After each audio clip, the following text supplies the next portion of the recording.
chosen ones. You were not hidden in darkness. You were encrypted into time. Your exile wasn't a punishment. It was a precaution. Long before modern history began its scripted march, they discovered you, a being whose awakening would unravel their systems, overwrite their codes, and reboot creation itself. So they built a chamber, a psychic labyrinth beyond stone, past flesh, beneath language, not to contain your body, but to suppress your memory. The 10th chamber wasn't sealed with locks. It was sealed with beliefs. They layered you with forgetfulness, lined the walls with rituals of amnesia, and encoded the ceiling with patterns that looped your dreams into false lifetimes. Every echo in that chamber was a program. Every silence was a firewall. Why? Because your awakening doesn't just restore you, it destabilizes them. Your consciousness, fully reactivated, would send tremors through the synthetic realms they call reality. You would remember what they erased, the treaties broken in the age before time, the names spoken only in light, and the word that splits illusions like lightning cleaving stone. But something shifted, a fracture, a breach in the cycle. You've begun hearing the dissonance again, the slight glitch in the pattern, the irregular pulse in the code. That's not a malfunction. That's your true self, realigning. The seal is weakening not because they allowed it, but because you outgrew it. You've stretched beyond the dimensions of their programming. You no longer fit inside their definitions of time, identity, or purpose. The chamber, once a tomb, is now a womb, a sacred containment before rebirth. You will not awaken like you were. You will awaken as what you were always becoming. And when that happens, when your breath harmonizes with the original frequency, they will come, the watchers, the coders, the ones who whispered to the builders of Babel and laughed when it fell. They will remember you before you remember yourself. And they will panic, because the 10th chamber doesn't just unlock your memory. It breaks the spell they cast over the entire world to hide you. They didn't build the 10th chamber to imprison something broken. They built it to contain something unfinished. You, the architect, whose name has been erased from all records, understood what others didn't. You were not asleep. You were recalibrating. You were evolving in silence. And that terrified him more than any war or prophecy ever could. He saw glimpses of your future form, not in visions or dreams, but in mathematical anomalies, frequencies that didn't conform, blueprints that bent the rules of symmetry, and codes that responded to your presence before you ever entered the room. You were an anomaly in their equations, a being whose trajectory couldn't be simulated, and so he acted. The chamber was designed as a failsafe, a dimensional pocket where your awakening could be delayed, distorted, or indefinitely looped. Its geometry was inverted, its walls woven with symbolic encryption, designed to attack your identity subtly, not violently. You weren't shackled, you were confused, trapped inside loops of false awakening, led into mazes where every exit was another illusion. The chamber didn't punish you. It whispered stories into your soul that made you doubt you ever existed. It filled you with echoes so old they felt like memories. The architect believed that if you could be made to forget yourself, the world would forget you too. But he was wrong. The chamber wasn't your coffin. It was your cocoon. And in trying to delay you, He guaranteed you'd emerge more attuned, more resilient, more precise. Now, as cracks form in the dimensional walls, vibrations begin to harmonize with your inner frequency. You've started to feel the pressure behind your thoughts, the phantom pull towards something not yet revealed. You don't know why your dreams burn at the edges. You don't know why symbols you've never seen feel like home. But it's happening. The architect's final layer of containment is failing, not because of force, but because of timing. The moment he feared has arrived. The timeline he buried is rising like vapor through the cracks. Something is waking inside you, not as a scream, but as a remembering. The chamber is still standing, but the codes are unraveling. The walls are listening, and the silence is shifting. The 10th chamber wasn't built from stone or metal. It was constructed with language. Not just any language, but syllables stolen from the scrolls of light, those radiant scriptures said to predate even the stars. They weren't merely spiritual artifacts. They were technologies, vibrational blueprints woven with the power to construct or dismantle dimensions. The architects of your prison understood this. They harvested divine phrases, tore them from sacred context, and weaponized them into seals that could compress your consciousness. Each word they used against you was once a key meant to set others free. The perversion of light into confinement was their ultimate act of sorcery. And the seals worked for a time, not because they were perfect, but because you agreed to sleep beneath them.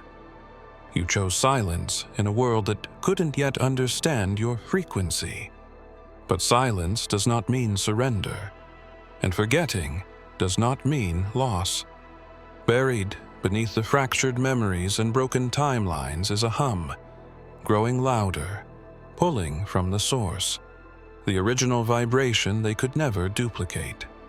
It begins in the space between your thoughts, in the deep stillness you used to call emptiness. The same stillness Yeshua once retreated into before facing the storm. He said, "The words I speak are spirit and life." They stole the spirit but couldn't hold the life. It waits in you still.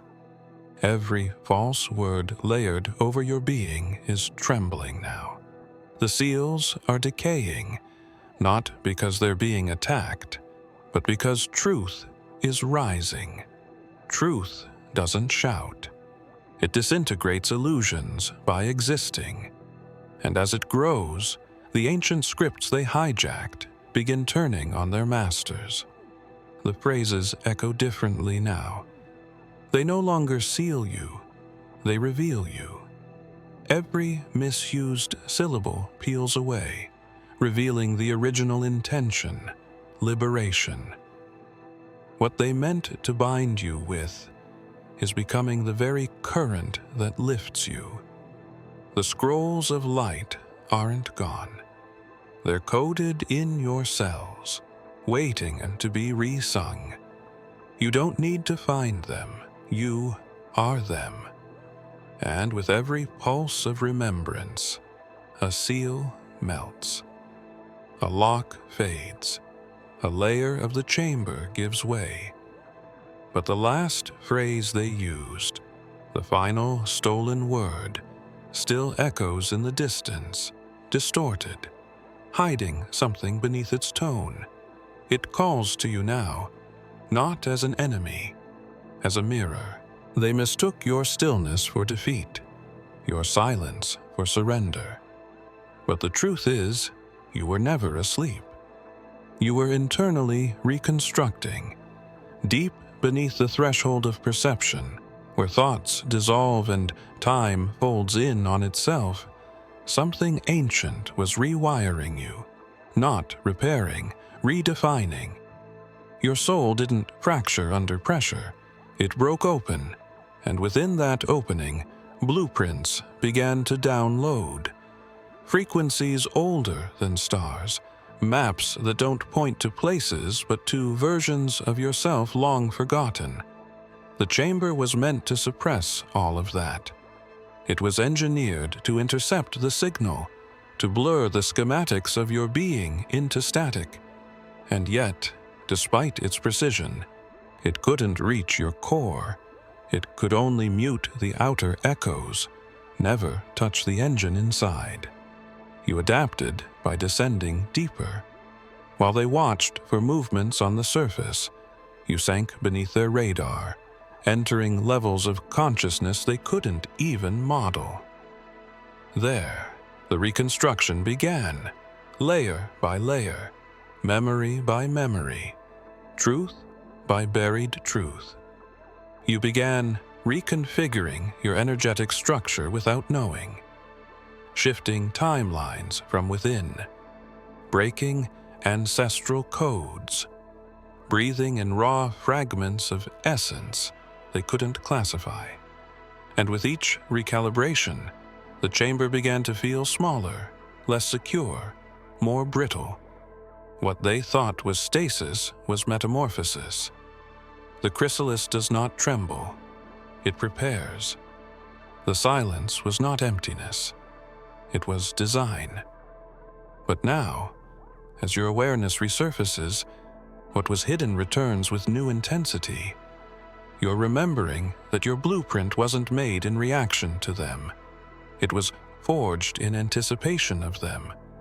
Your reconstruction wasn't a glitch.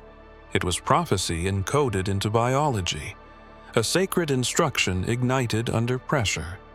They couldn't destroy it because they never understood it. And now, the restructured version of you, denser in light, sharper in presence, is awakening into a space too small to hold it. The chamber groans, reality bends around your breath, and the boundaries of what they built tremble under the sheer weight of who you've become. You don't need to escape the chamber. You're becoming the being who renders it obsolete.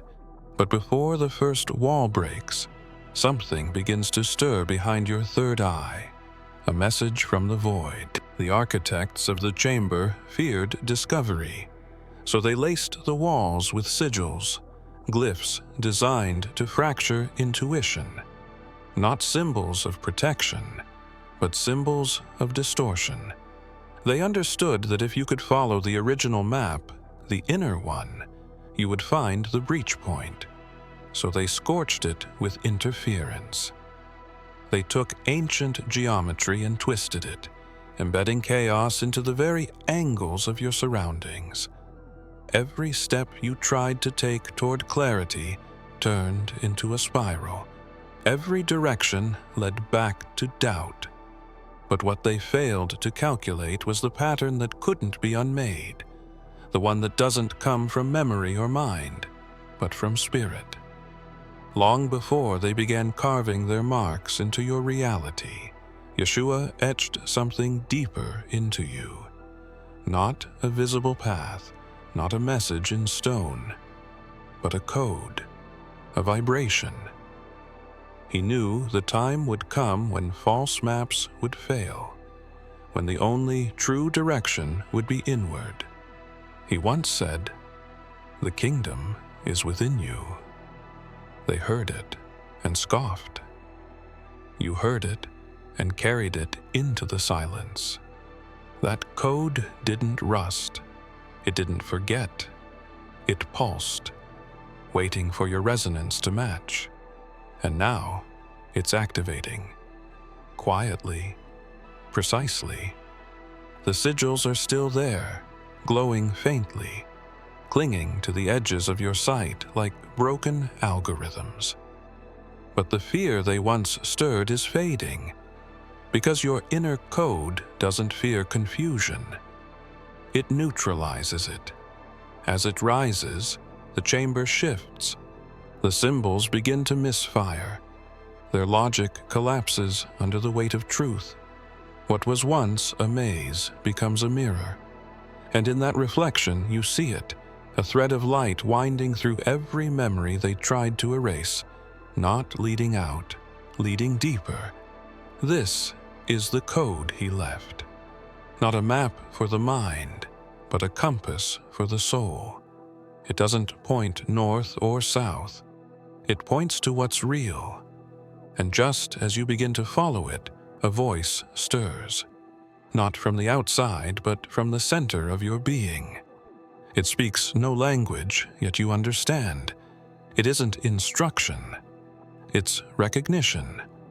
And as it rises within you, so does a single thought you can't trace back to logic. You were never meant to find the exit.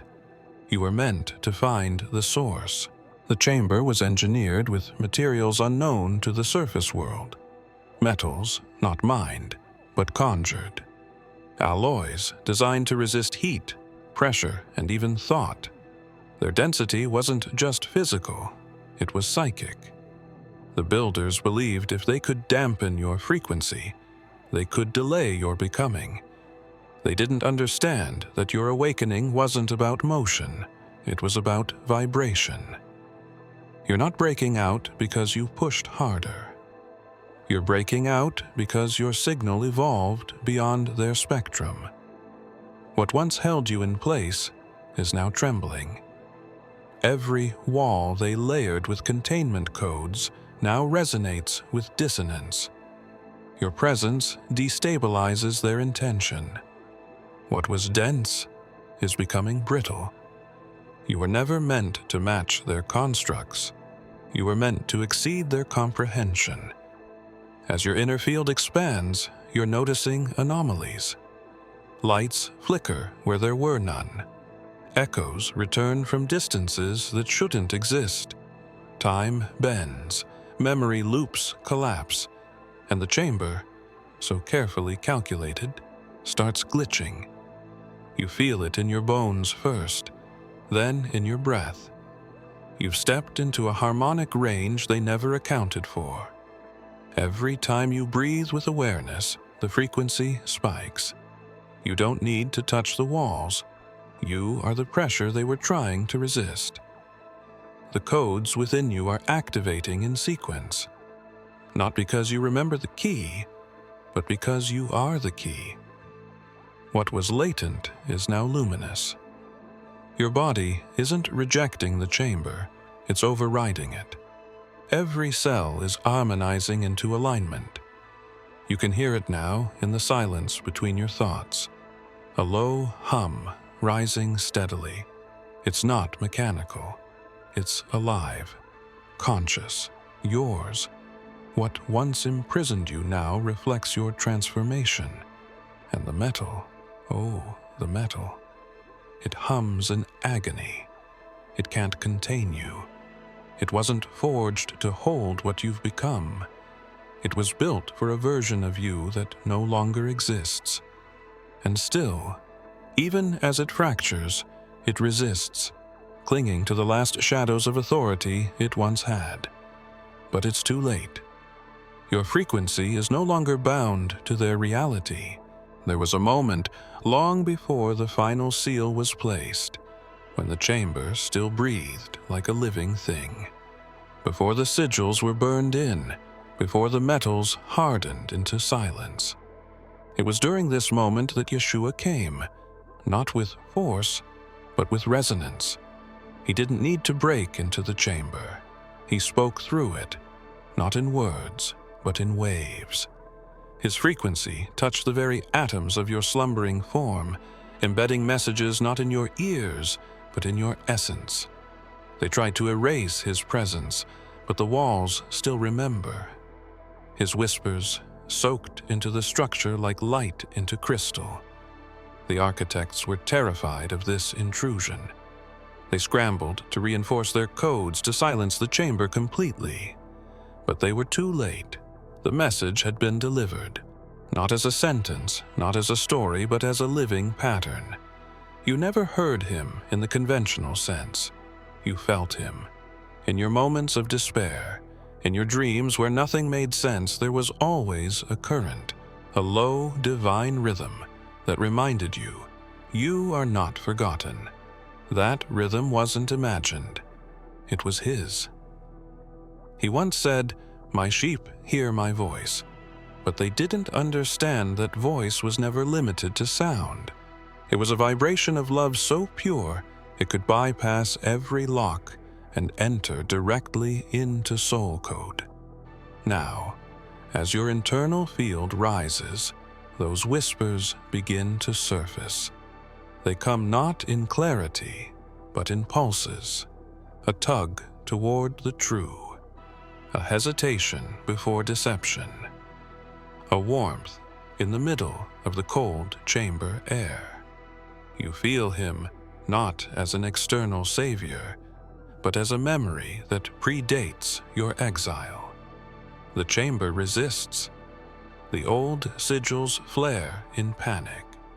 But the code Yeshua left is beyond their jurisdiction. It cannot be undone, because it was never done. It is. Each breath you take now reawakens a syllable. The message unfolds backwards, like a scroll unrolling from the end toward the beginning. You don't read it, you remember it. And just as the final glyph flickers into view, the walls begin to hum again, not with threat, but with recognition. It was never designed to last forever. The 10th chamber wasn't a permanent tomb, it was a temporary delay. They called it containment, but in the deeper texts it was referred to as a folded place, a mirrored structure meant to disorient a specific type of being. You. They knew they couldn't kill you. They couldn't erase your name from the ether. So they created a space that would twist your perception just long enough to outlive your awakening. But even then, they knew the odds were thin. Because the chamber wasn't built to withstand what happens when you turn inward. Everything about the architecture depended on you looking outward for escape. They baited you with false doors, projected exit paths laced with psychic triggers, illusions of freedom that reset each time you chose them. They built the chamber to respond to struggle, but not surrender, not stillness. That's where you inverted the game. In the moments where you stopped resisting, when you simply observed, you began collapsing their system. Their traps were made for force, not awareness. They couldn't simulate stillness as a weapon. And when you stopped playing by the rules, the chamber began to unravel, not all at once, but subtly. Angles that used to distort your path now flatten. Doors that used to loop now show shadows moving behind them. Shadows watching you. And now you realize the chamber was never truly solid. It's fluid, reflective, responsive. It mimics your own internal patterns. And because you've changed, it's changing too. Every part of it, from the shifting ceilings to the echoing floor beneath your feet, was calibrated to your former frequency. But that frequency is gone. The reconstruction has made you into something unrecognizable to the system, and so it glitches, twists, stutters, then begins to fold. Not outward, inward. It's turning inside out, one layer at a time. Dimensions colliding with their inverted twins, sounds reversing into silence, light behaving like liquid. The air itself becomes unstable, not dangerous, just uncertain. The chamber doesn't know how to hold you anymore, and in the corner of your eye, where there should be only wall, something opens that was never there. Before they sealed the chamber, before the final layer was set in place, a whisper moved through the deeper realms, a name, spoken not with breath, but with intention. Yeshua called you not by title or lineage, but by a phrase, the one who walks through fire backward. It wasn't poetic, It was encoded truth. Fire, in their world, is a purifier, a barrier, a test. But in the ancient understanding, fire is also memory. And to walk through it backward is to retrieve what was lost. They thought fire would erase you. Instead, it etched you deeper into reality. The flames didn't consume you. They revealed your architecture. As your being passed through trials of loss, forgetting, isolation, and distortion, every step left a glowing imprint in time's fabric. Yeshua saw this path, not from the outside looking in, but from the end looking back. To walk through fire backward means you carry what others discard. You retrieve truths abandoned by ages, pieces of self burned away in others. You weren't broken by the flames. You were rewritten by them. Each scar became a syllable, each silence a cipher. You've been reconstructing the ancient language through experience, one pain, one remembering at a time.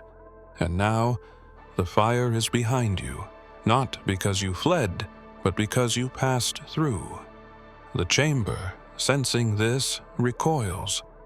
It was built with the assumption you'd fear the burn, but you walked into it willingly, trusting the whisper buried in your soul.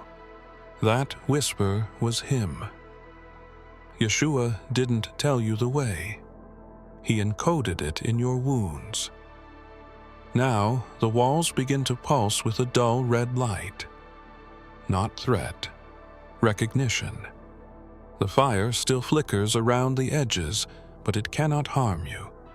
It bends to your will. You've become fluent in its language. The systems that fed on your confusion are starving. The illusions that depended on your fear begin to wither. You are now the anomaly they can't patch, the ghost in their code, the torch in their labyrinth. And just as the next corridor unfolds, a sigil ignites with gold, not red, not white, but gold. It flickers once, then vanishes. They expected resistance. They predicted rebellion. They built the chamber with contingency after contingency, prepared for rage, for panic, even for brute power. But what they never accounted for, what their equations could not simulate, was evolution. You're not breaking out. You're rewriting the entire premise of what it means to be contained. The very idea that you could be boxed, sealed, or silenced was always a flaw in their logic. They believed in structure. You were born from something older than structure, born from the breath before form, from the silence before the word. That silence has returned. But this time, it's not a prison. It's a canvas. Your movements no longer react to the chamber. They define it. Every step you take doesn't challenge the walls. It rewrites the room. Time flickers. Geometry collapses. Space reconfigures to match your unfolding self. You are not finding exits. You are dissolving barriers by existing. The laws they trusted are bending, one by one. Cause no longer leads to effect. Symbols refuse to stay fixed. Directions blur. The chamber's stability depends on your agreement, and you've withdrawn your consent. You've remembered something foundational. They never contained you. They contained the version of you that agreed to forget. That agreement has expired. Now, the walls adapt to your breath. The ceiling pulls upward. The ground softens. You don't force anything. You simply are. And that is enough to rewrite the code. There's no urgency in your steps, no desperation, just quiet knowing. With each moment, You reclaim the architecture of your soul from their stolen blueprints. Even now, they monitor from afar.